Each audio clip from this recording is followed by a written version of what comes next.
centro espírita nasceu das sandálias de Jesus, que nunca morreu, nem de lança, nem na cruz. Jesus desapareceu para os vaidosos da terra, mas logo reapareceu para a gente de sua terra. As sandálias de Jesus nunca deixaram de andar, sozinhas, cheias de luz, para as trevas espantar. Para humildes e calmas na soleira de uma porta, batem sola como palmas, entram por debaixo da porta. Há desespero e aflição, quem sofre e geme lá dentro? As sandálias já se vão, mas fica na casa um centro. Herculano Pires, no livro O Centro Espírita.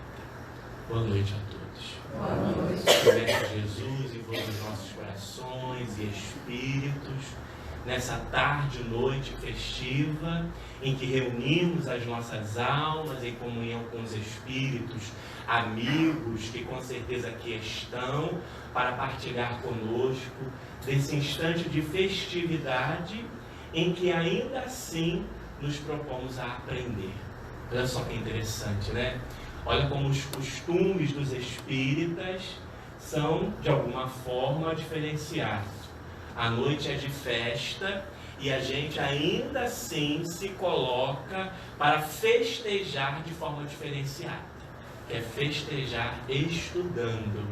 Então, que a gente tenha um aprendizado bastante sadio, tanto para vocês quanto para mim. Nós fazemos aqui o abraço fraterno, o abraço caloroso da cidade de Magé, onde nós militamos desde a barriga na seara espírita, tanto no estudo quanto no trabalho da doutrina espírita, e com muita alegria nós estamos aqui para as festividades de comemoração de mais um ano de fundação desse bebê aqui na região, né? Dessa casa que está aí dando seus passos, contribuindo com a divulgação da mensagem espírita.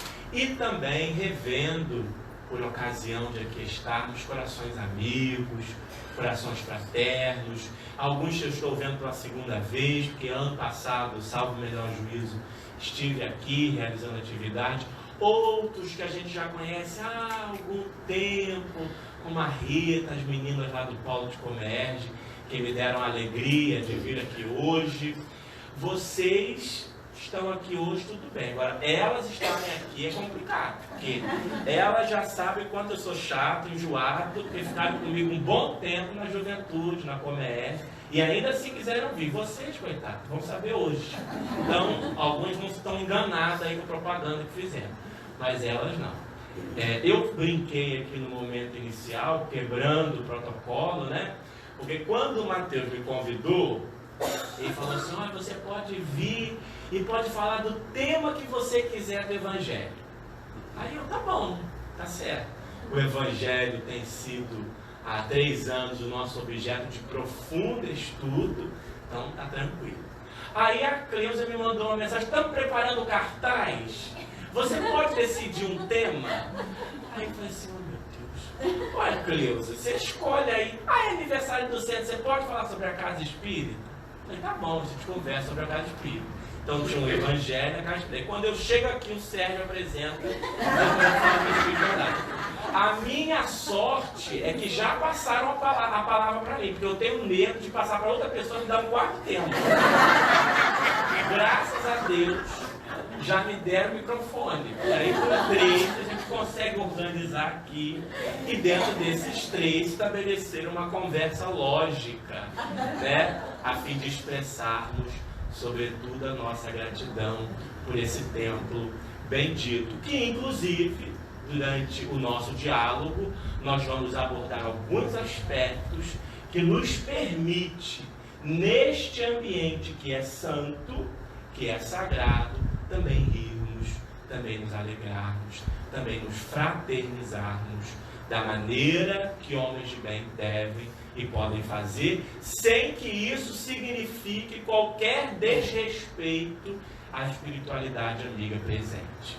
Porque os espíritos superiores também são alegres, também são divertidos, e nada há que nos impeça de também ser do templo espírita.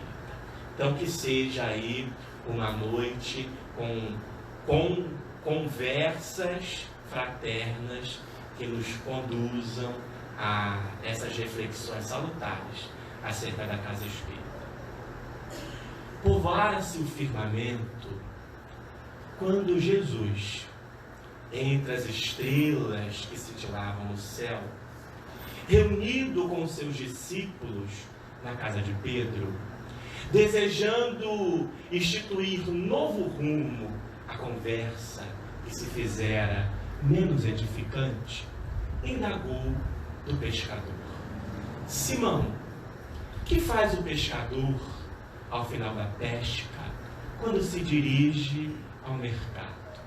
O discípulo simples, de palavra firme, responde o Cristo: naturalmente, Senhor, escolhe os melhores frutos do dia. Ninguém quer comprar os restos da pesca. Jesus indaga de uma outra vez: Simão, e o olheiro, o que faz a fim de atingir o objetivo a que se presta?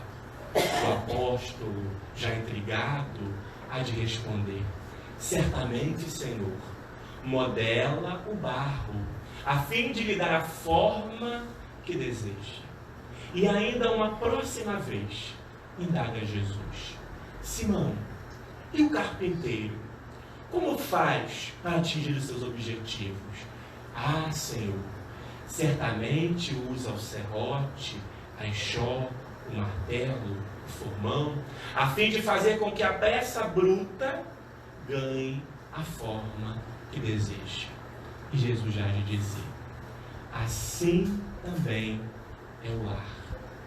O berço da alma humana é a primeira escola e a primeira oficina da alma.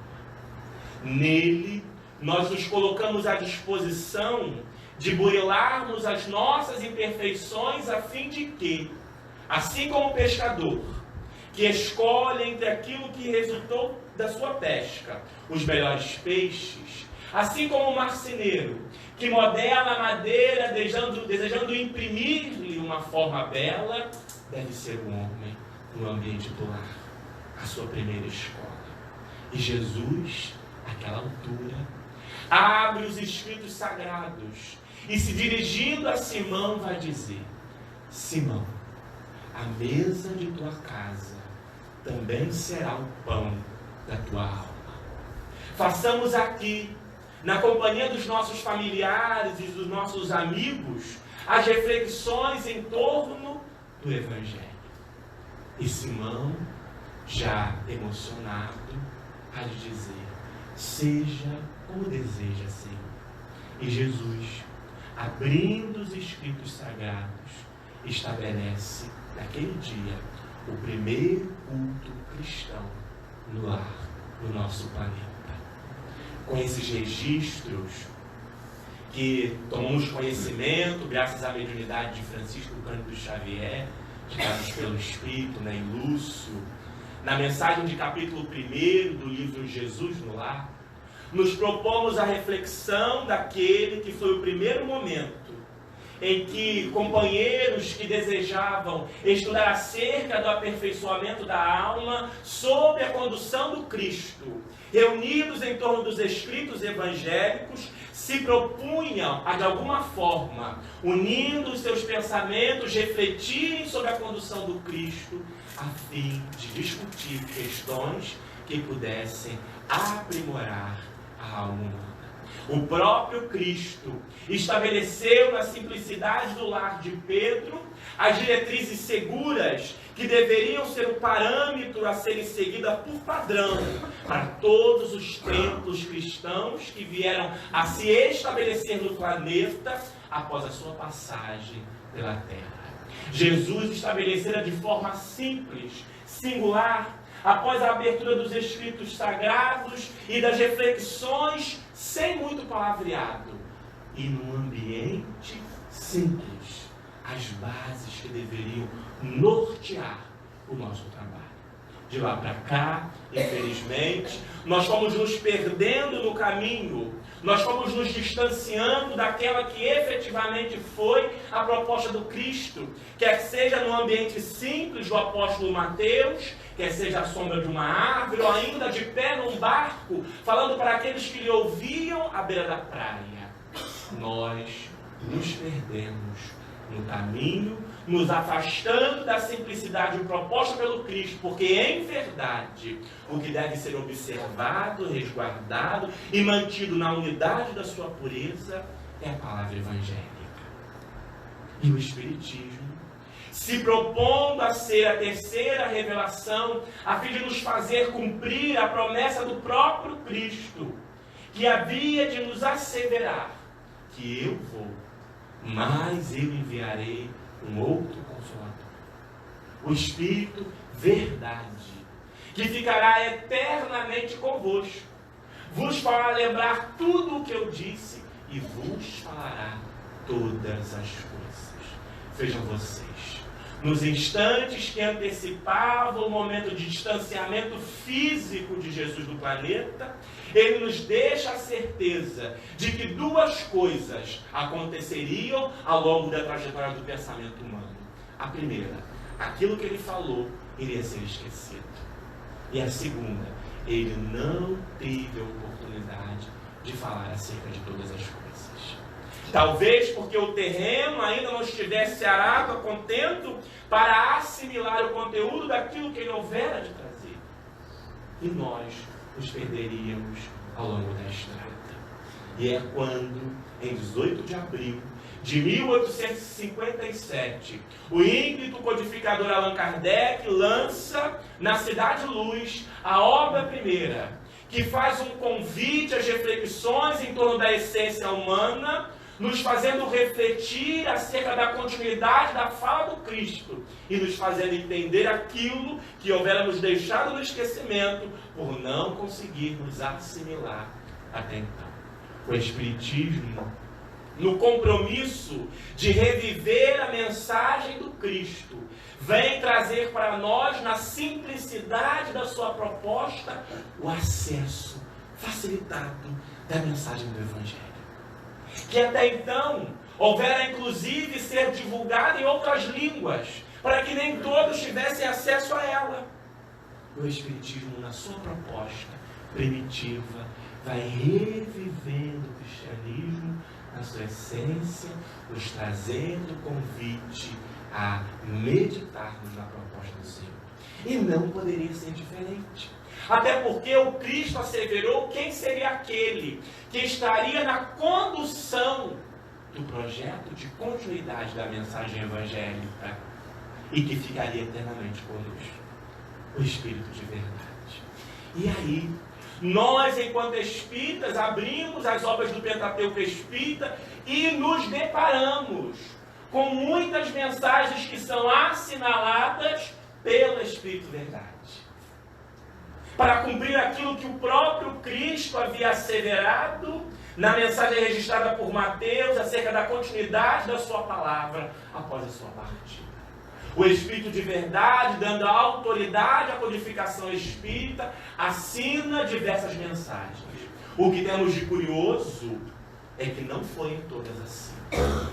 E chama-nos a atenção as interrogações que rodam no pensamento do movimento espírita acerca da verdadeira identidade daquele que assina com o codinome Espírito de Verdade nas obras espíritas. E alguns palestrantes têm certo dedo para tratar desse tema. É um certo pieguismo acerca dessa proposta, resultado, na verdade, do pouco estudo e meditação nas obras espíritas. Se temos dúvida acerca da identidade do Espírito de Verdade, que é aquele que permanece conduzindo os destinos do movimento espírita no nosso país, que é efetivamente o porta-voz do Espiritismo para o mundo, basta abrir o capítulo do Evangelho segundo o Espiritismo, que tem como título o Cristo Consolador. e abrimos o último item, Instrução dos Espíritos, que leva como um título o Advento do Espírito de Verdade. Uma mensagem que há de ser assinada pelo Espírito de Verdade. E aí o Espírito de Verdade começa assim. Prestem atenção e me digam se através da leitura refletida dessa frase inicial, nós conseguimos decifrar quem é o Espírito de Verdade.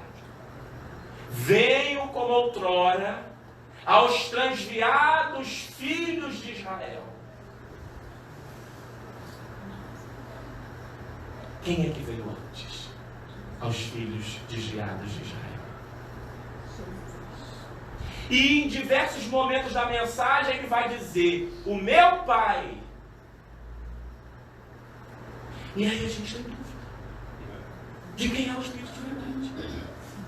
Mas eu até aceito, porque aí alguns vão dizer assim, não, o Espírito de Verdade é uma equipe de Espírito. Com certeza, não vou dizer quem é, mas você já sabe, conduz a mensagem espírita com auxílio de muitos espíritos.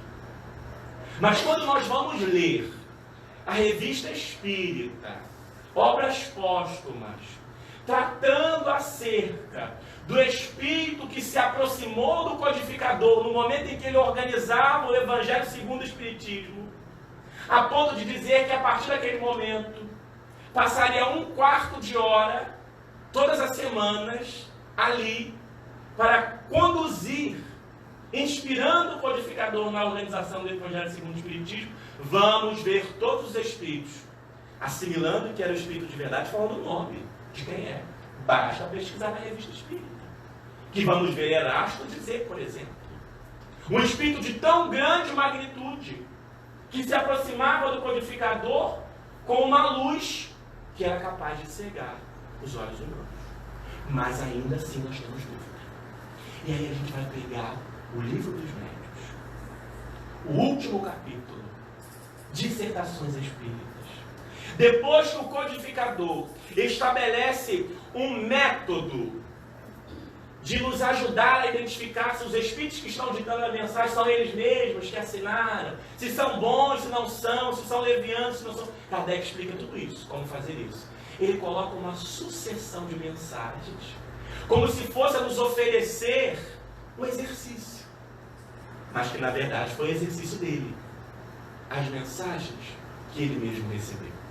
E aí lá, ele coloca essa mesma mensagem que foi reproduzida tempos depois do Evangelho. Porque na ordem de lançamento das obras nós temos o Livro dos Espíritos primeiro, depois o Livro dos Médiuns e depois o Evangelho. Então primeiro a mensagem foi publicada lá no Livro dos Médiuns. E o codificador coloca essa mesma mensagem. Venham como outrora os transviados filhos de Israel. É só para pegar lá para ler. A mesma mensagem. E aí no final, antes de colocar o nome do Espírito, o codificador diz assim: o Espírito que assinou essa mensagem é de tão grande envergadura que nós estamos impondo uma certa reserva em lhe pronunciar o nome. Isso porque, a essa altura do surgimento da doutrina espírita, veja, o codificador estava nos momentos iniciais, enfrentando toda sorte de oposição possível. Iria provocar muitas discórdias. Mas, engraçado, é que o codificador não se aguenta. Ele vai falando que tinha que guardar segredo, não sei o que, não sei o que, não sei o que lá.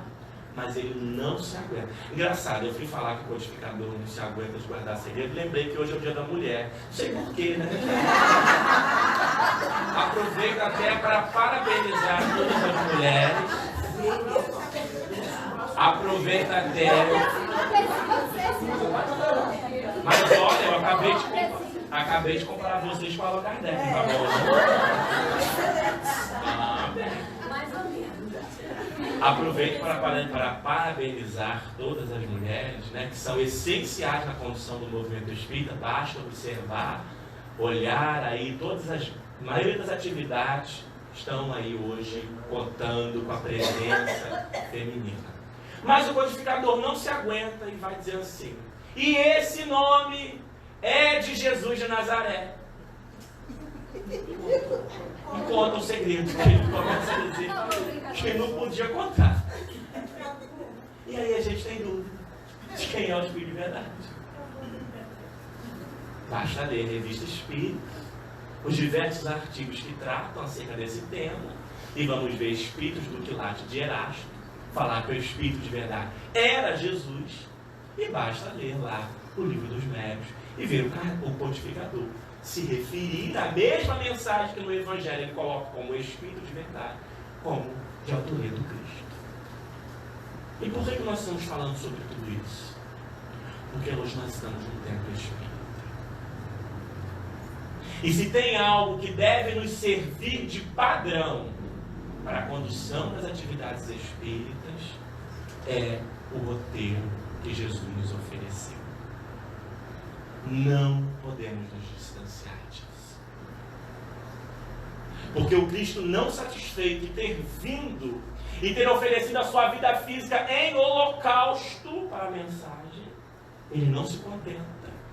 E ele organiza um grande projeto de surgimento de uma doutrina para nos fazer recordar. Na verdade, a doutrina espírita, que para nós é uma bênção, é aos olhos da espiritualidade um castigo. Porque significa que nós não aprendemos a lição. Jesus disse que o Espírito de verdade viria porque nós iríamos esquecer o que ele falou. Então nós estamos aqui, nesse momento, enquanto espíritas, realizando a segunda chamada da avaliação. E aí a gente fica pensando, vamos perder mais uma vez a oportunidade? Será que daqui a pouco os espíritos vão ter que sinalizar a vinda de um outro Consolador, porque a gente continua confuso, sem entender Jesus? Porque a gente vai lá em O Livro dos Espíritos, reflete acerca da questão 625 de O Livro dos Espíritos, e traz o Cristo apenas como modelo da nossa vida religiosa. E vamos ver os Espíritos amigos falando em O Evangelho segundo o Espiritismo, no capítulo que trata acerca da fé, que infelizmente a fé transformou-se em um instrumento apenas religioso. Por quê? Porque o seu maior divulgador foi Jesus. E nós colocamos Jesus na cadeira do chefe de uma religião. Uma cadeira que ele não construiu. Jesus não é chefe de uma religião. Porque se nós tratamos o Cristo como chefe de uma religião, nós estamos apequenando a missão de Jesus no planeta. Quando vamos fazer a leitura de um Livro dos Espíritos, 625, qual é o tipo mais perfeito que Deus tem oferecido ao homem para lhe servir de guia e modelo? Qual é a resposta? Jesus. É a resposta mais curta de um Livro dos Espíritos. Jesus. Mas veja o que os Espíritos vão perguntar. Qual é o modelo de liderança religiosa que Deus nos ofereceu? Não perguntou. Qual é o tipo mais perfeito de homem? O que eles estão querendo dizer com isso? O que Kardec queria saber? E qual é o resultado de todo esse diálogo? É que Jesus é modelo também religioso, mas Jesus é modelo de homem para a vida social. Jesus é modelo de homem para a vida política. Jesus é modelo de homem para a vida familiar. Jesus é modelo de homem para a vida profissional. Porque ele é o tipo mais perfeito de homem que Deus nos ofereceu. E aí hoje nós vivemos uma crise social. Porque o Cristo transformou-se na liderança de uma religião. E quando vamos nos posicionar de forma social, de forma política, colocamos Jesus de lado, porque Jesus é para o ambiente religioso. E aí estamos na crise que vivemos na sociedade atual. Aqui tem um livro Caminho, Verdade e Vida, será? Será que tem? Você pode pegar para mim, por favor? Quem pode pegar? Não tem. Alguém lá dentro falou que tem, sim. Ou então eu estou vendo o Espírito. Ver eu nunca vi. Tá? Eu tenho outras oportunidades. Ver eu nunca vi. Pode baixar na internet. Não? Não tem? Então tá bom.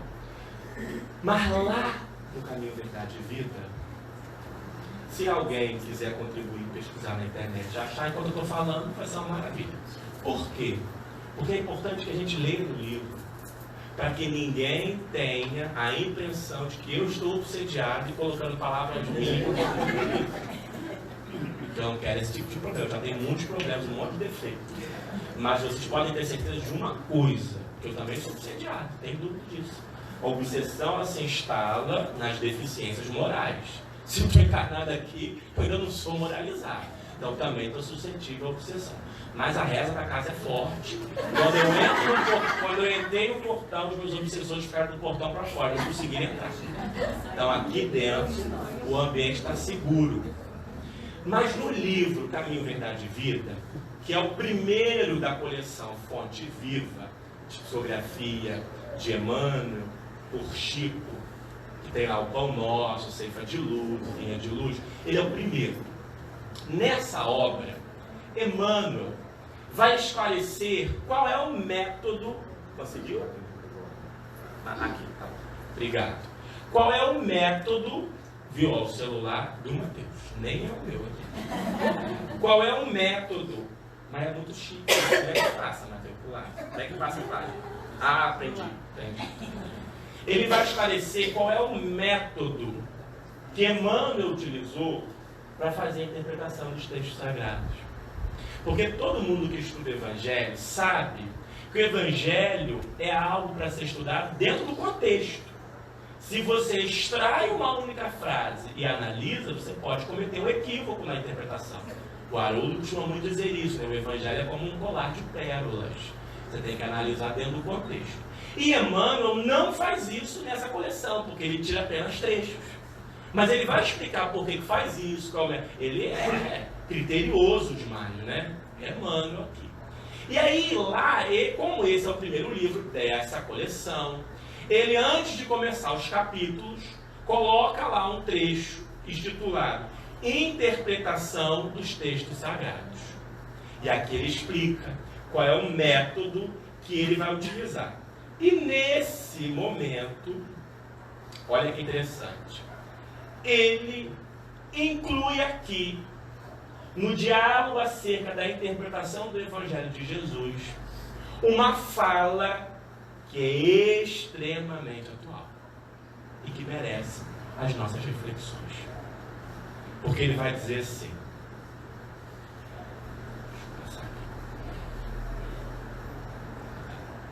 assim procedemos, porém, ponderando que num colar de pérolas, cada qual tem valor específico e que, no imenso conjunto de ensinamentos da Boa Nova, cada conceito do Cristo ou de seus colaboradores diretos adapta-se a determinada situação do espírito nas estradas da vida.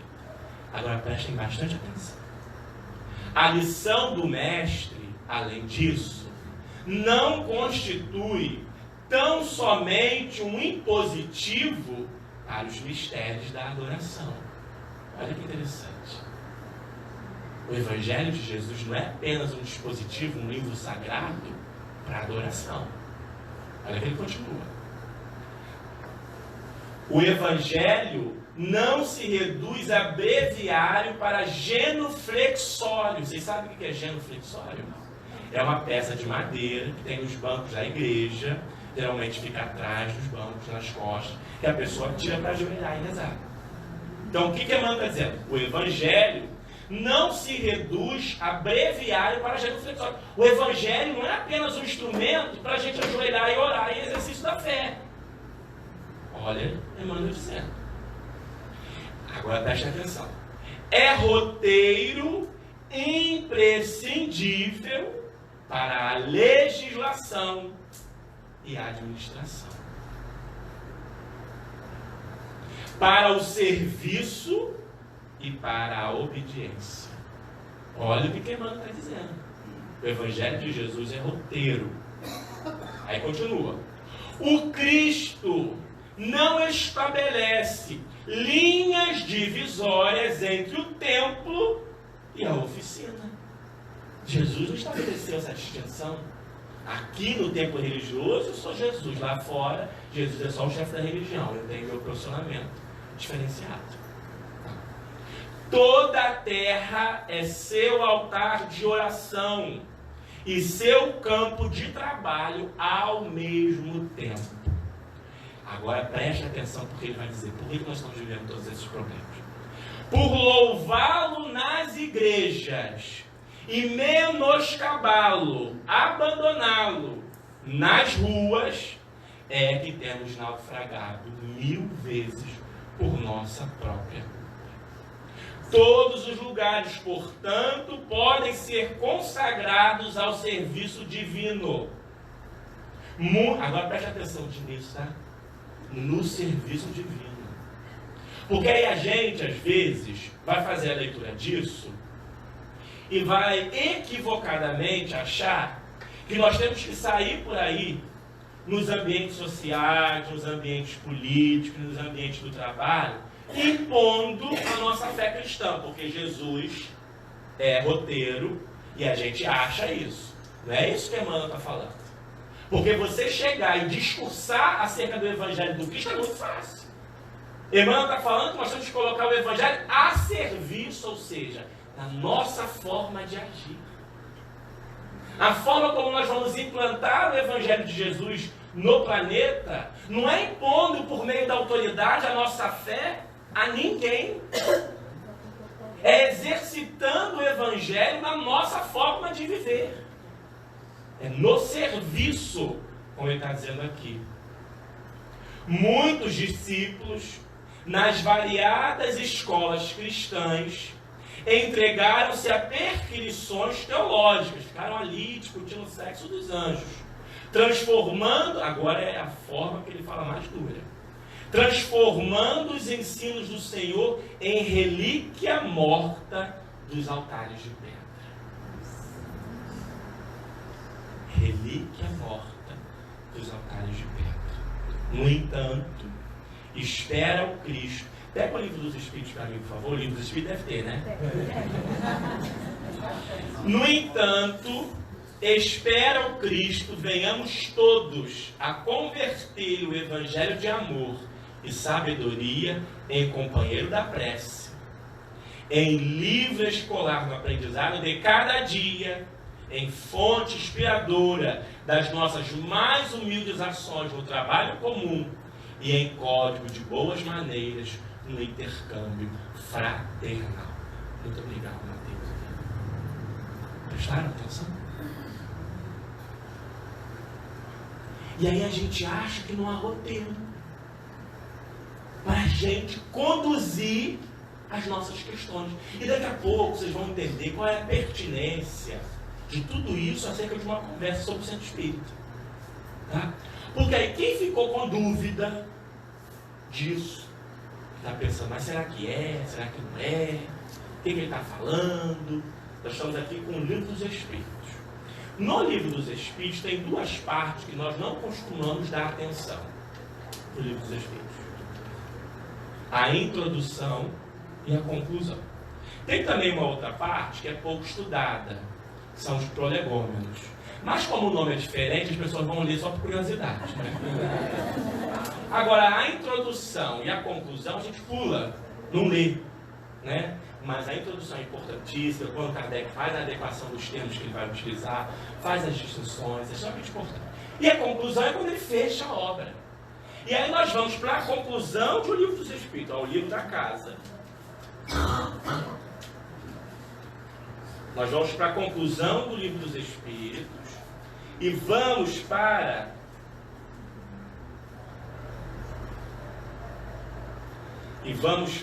a mensagem assinada por Santo Agostinho, o último parágrafo. Olha como isso é simbólico, olha como isso é significativo. O último parágrafo é a última frase aqui do livro da aula primeira, assinada por Santo Agostinho. Presta bem atenção. Por muito tempo, os homens têm se dilacerado mutuamente e anatematizado em nome de um Deus. Olha, de paz e de misericórdia. Aí uma contradição, né, que ele está dizendo. Por muito tempo, nós temos nos dilacerado em nome da divulgação de um Deus que é de paz e de misericórdia, ofendendo-o com tal sacrilégio. O Espiritismo é o laço que os unirá um dia, porque lhes mostrará onde está a verdade e onde está o erro. Mas haverá por muito tempo ainda escribas e fariseus que o negarão, como negaram Cristo. Queres saber, pois, sobre a influência de quais espíritos estão as diversas seitas que entre si dividem o mundo? Olha que interrogação. Quer saber quem são os espíritos que estão conduzindo muitas seitas que dirigem o mundo? Julgai-a pelas suas obras e pelos seus princípios. Aí agora ele diz: jamais, veja bem, né? Olha o imperativo, olha a autoridade. Jamais os bons espíritos foram os instigadores do mal. Jamais aconselharam ou legitimaram o homicídio e a violência. Jamais excitaram o ódio dos partidos, nem a sede de riquezas e de honras, nem a avidez dos bens da terra. Só aqueles que são bons, humanos e benevolentes para com todos são os seus preferidos, e são também os preferidos de Jesus, porque segue o caminho que ele lhes indicou para chegarem até ele. Preciso falar mais alguma coisa? Não sou eu que estou falando, não. Você pode até não gostar de mim, porque sou eu que estou aqui reproduzindo. Mas tem que brigar com alguém, vai brigar lá com o Santo Agostinho. Verdade? Mais claro do que isso.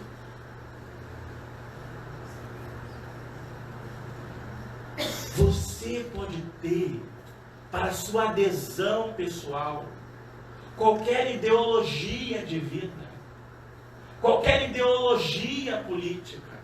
Eu não estou aqui fazendo um discurso para a esquerda, para a direita, para o capitalista, para o socialista. Até porque a minha opção pessoal é uma opção de centro, uma opção de equilíbrio. Mas não estou falando disso. Porque há pontos positivos em cada um de ambos os lados.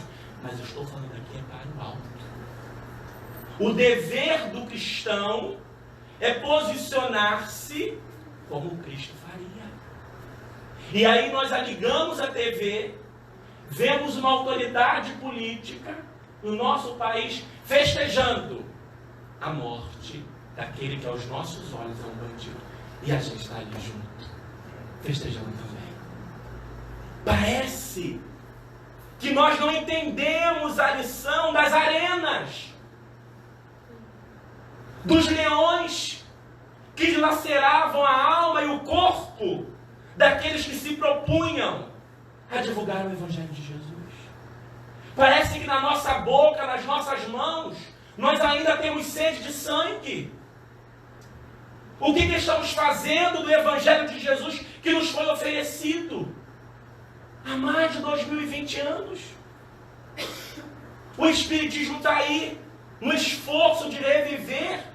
Jesus é amor, e amor indistinto. Jesus se relacionou com todos, desde Zaqueu, o político corrupto, até a mulher adúltera. E por que nós, que estamos aqui, na hora última, num décimo da hora última, por misericórdia divina, vamos ainda achar que temos capacidade de julgar alguém? Chico tem uma frase muito interessante. Ele diz assim: quando as pessoas questionavam ele porque ele ia aos presídios, numa época que quase ninguém fazia isso, quase não se falava disso, ensinaram o Evangelho, ele dizia assim: sabe qual é a nossa diferença? A diferença entre nós e eles é que o crime que nós cometemos não foi descoberto. Porque todos nós somos criminosos. Todos nós temos deslizes. A diferença é que aquele irmão que está lá, o que ele fez foi descoberto. E ele foi colocado na prisão. Mas todos nós. Quem será que nunca achou um negócio na rua e botou no bolso e carregou para casa? Isso é crime. A lei diz que você tem que entregar à autoridade. E são uma imensidão de pequenos delitos. Não temos autoridade para julgar ninguém. E não será a violência que vai transformar. Ou será que nós estamos aqui numa doutrina cujas bases estão sedimentadas na proposta de educação? Haja vista que os Espíritos, que o Cristo foi alçar para o trabalho de organização um educador que bebeu na fonte de ninguém menos do que Pestalozzi, porque a doutrina teria um caráter educador, e a gente acha que o que vai resolver o problema do mundo é a violência, é matar, é atirar na cabeça. Pode achar, mas não pode dizer que isso condiz com o Evangelho de Jesus. Não pode dizer isso. E eu não vou sacrificar ninguém porque tem essa opinião. Até porque se eu estivesse fazendo isso, eu também estaria sendo contra aquilo que eu estou pregando. Cada um tem o direito de escolher para si as filosofias que melhor lhe agradam. Só não pode colocar em Jesus uma roupa que não é dele. Só não pode dizer que faz isso em nome do Cristo. Só não pode dizer que o método de Jesus para transformar a humanidade é esse. Ou o método da doutrina espírita é esse. E aí nós entramos na casa espírita. Nós entramos aqui. E aí eu lembro muito de Herculano Pires. Nesse livro, que a poesia saiu de um autor desconhecido, a poesia não é dele, mas ele colocou na contracapa do livro, O Centro Espírita.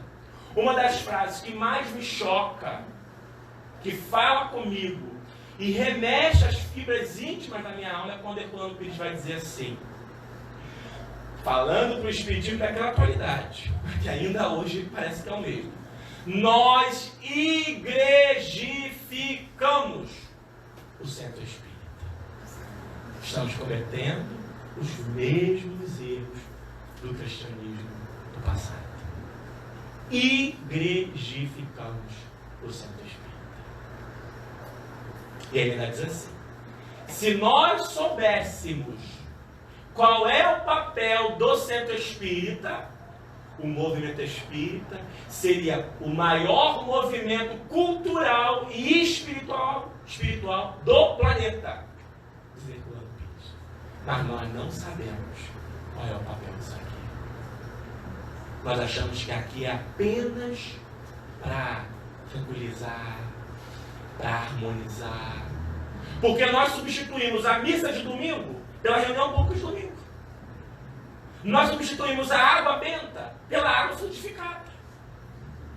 E aí nós vamos igrejificando o templo espírita. Não é que essas coisas não façam parte. Veja, nas múltiplas definições acerca do que é o centro espírita, vamos ver Emmanuel dizer que é uma escola, é um hospital, é uma oficina e é um templo. Então veja, tem um momento de tranquilizar a alma. Tem um momento de apaziguar, tranquilizar. Tem um momento. Mas o Espiritismo não é só isso. Porque se a gente fixa nisso, a gente acaba igrejificando o templo espírita, trazendo Jesus apenas como chefe dessa religião. E aí não pautamos a nossa forma de viver no resto da sociedade, pelo aquilo que a doutrina tem para nos oferecer.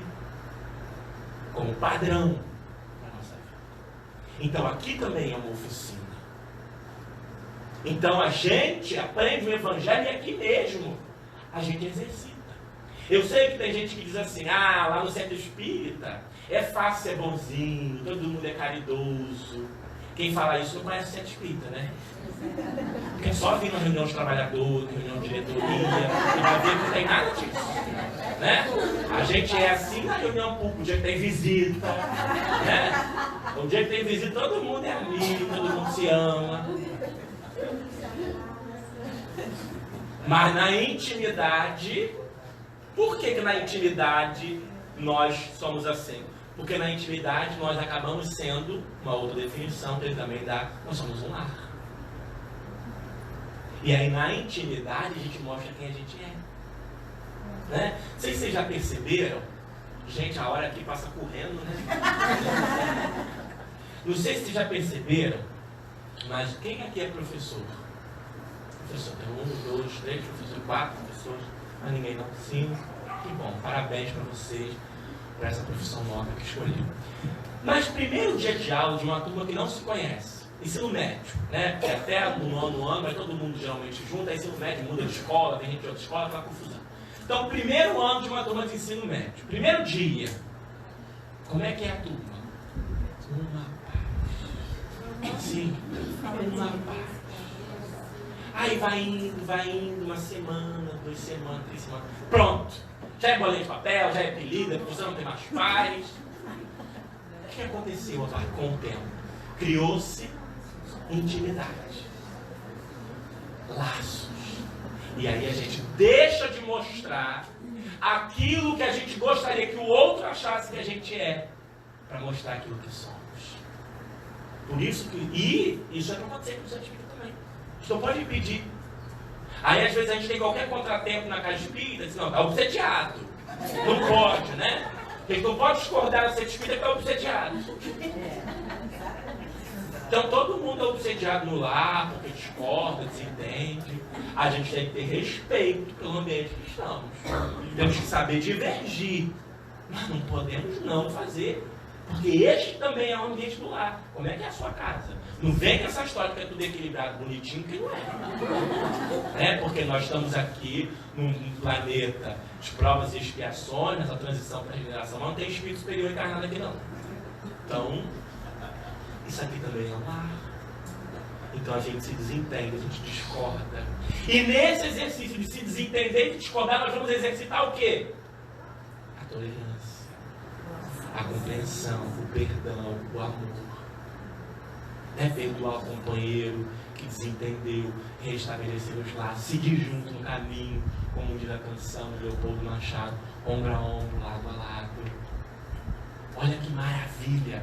Agora, não estou fazendo nenhuma crítica, até porque eu respeito profundamente as outras religiões, e na introdução do Livro dos Espíritos, Kardec faz um agradecimento, quem não leu, olha aí, um agradecimento à religião católica. Kardec, claro, lá agradece que nos ajudou a manter a crença em um Deus único, né? Então ele faz isso lá.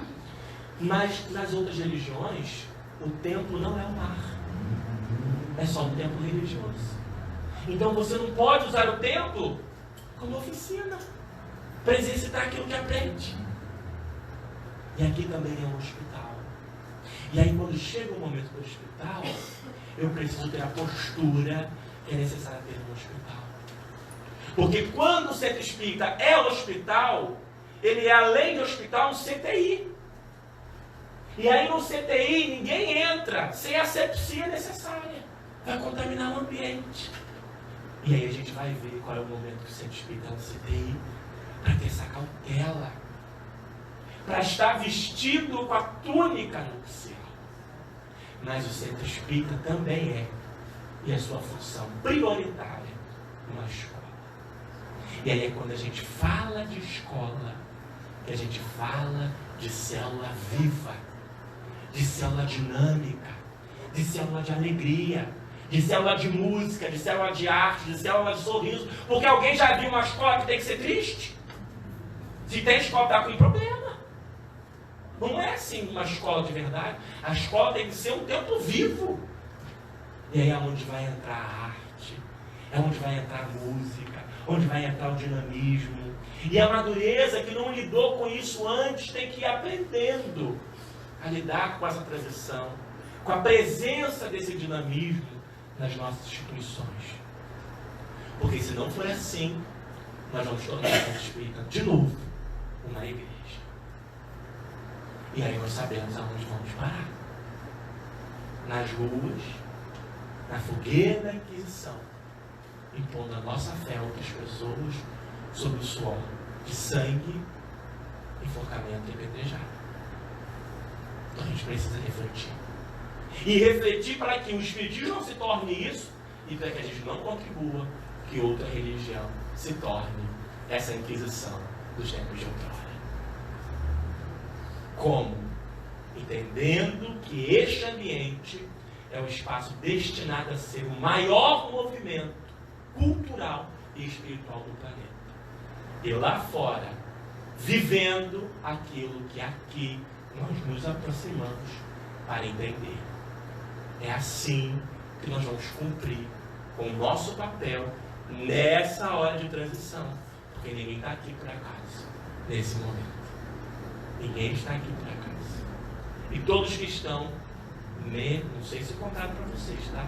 Mas merecem estar nesse momento. E isso é bom. E isso, de algum outro ponto de vista, pode ser ruim. Então, que a gente reflita, que a gente entenda, e nesse exercício de diálogo entre gerações, que a Casa Espírita nos proporciona, a gente entenda que cada um tem o seu tempo para oferecer. E que haja, sobretudo, diálogo. Diálogo. Nunca interrompa alguém que está começando a falar uma ideia, por mais que você já saiba, ou acha que já sabe o que o outro vai falar. Porque o companheiro está no exercício de expressar o pensamento dele. No exercício de estreitar a intimidade com você. Reflita sobre isso. Também falamos para aqueles que se propõem a trabalhar com a juventude. Cuidado quando vamos nas redes sociais engrossar qualquer fileira de preconceito. Cuidado com isso. Há poucos dias, ninguém no movimento espírita está livre de receber crítica. Eu sempre recebo as minhas, e a gente vai analisando, mas há poucos dias uma importante liderança espírita publicou no jornal a sua opinião pessoal acerca de uma problemática humana. Pessoal, porque não tem linha no espiritismo para falar esse assunto. Se ele está falando a opinião dele. Né? Pessoal. E aí nós vimos um monte de companheiros no lado. É isso mesmo, que não sei o que, que não sei o que lá, não sei o que lá.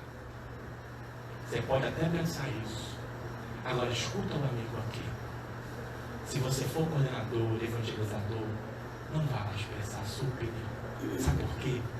Porque o seu jovem pode estar vivendo esse conflito sem ninguém para dialogar, sem ninguém para conversar com ele. E aí ele abre o Facebook, ele abre o Instagram e você está lá referendando aquela fala preconceituosa.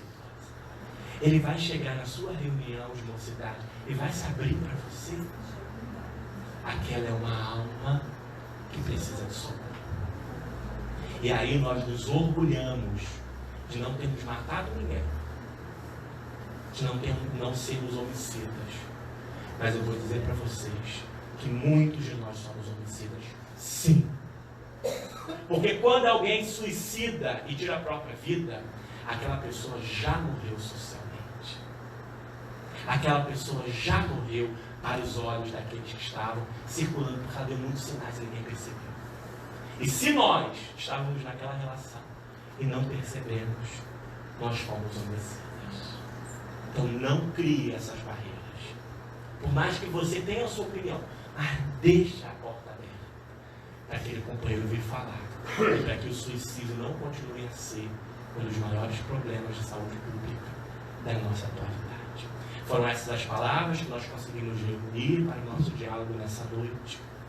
Desejando que os espíritos amigos que conduzem as atividades espirituais dessa instituição recebam a nossa gratidão por ainda hoje estar tornando ela o espaço de acolhimento, de reflexão, de labuta, de exercício da tolerância, de exercício da caridade, como templo bendito do saber.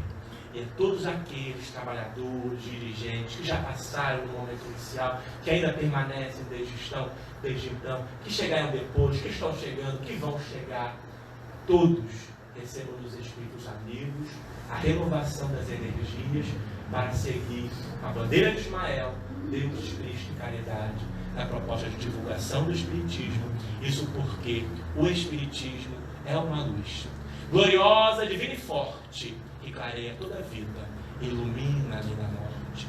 É fonte generosa de compreensão compassiva, derramando por toda parte as bênçãos da água viva. É o templo da caridade, em que a virtude oficia e a bênção da verdade é flor de eterna alegria. É a caridade bendita do bem que aniquila o mal. O chamamento sublime da vida espiritual. Se buscas o Espiritismo, norteia-te em tua luz. O Espiritismo é uma escola e o mestre amado é Jesus. Cassimiro Cunha, pelas mãos abençoadas de Francisco Cândido Xavier, na obra Parnaso de Além. Graça e paz da parte de Deus, nosso Pai, e do nosso Senhor Jesus Cristo.